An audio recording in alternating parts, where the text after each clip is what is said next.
أعوذ بالله من الشيطان الرجيم بسم الله الرحمن الرحيم الحمد لله رب العالمين الرحمن الرحيم ملك يوم الدين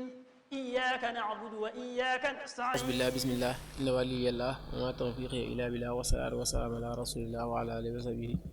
ومن والاه. asalaamaaleykum wa rahmatullahi wa barakaatuhu mbokk yi nga xam ne ñoo ñu safoo di topp ak di bàyyi xel fii ci siiwal ñoo ngi leen di nuyuwaat baax di leen ziyaara di amaan mbégte di ñëwaat ak yéen ci naafilay weeru koor gi xam ne baaxoo nañ koo ànd ak yéen ba weeru koor gi tàmbale ba léegi di ko sukkandikoo ci téereb Sëriñ Suhaybu Mbàkke radiyallahu anhu bii di Qurratul Ayn.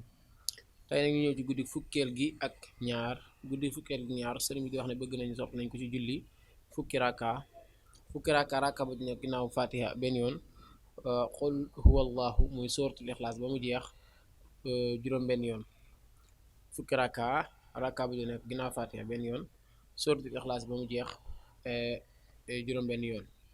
muy bëri ay ngëneel loolu yoo xam ne sëriñ bi tudd na ko ci biir téeram bi di Qurratul Ayn ngir ki ci gën a bëgg yaatal mu dellu ca.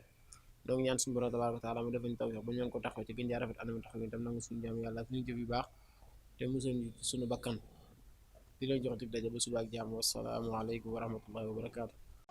أعوذ بالله من الشيطان الرجيم بسم الله الرحمن الرحيم الحمد لله رب العالمين الرحمن الرحيم ملك يوم الدين إياك نعبد وإياك نستعين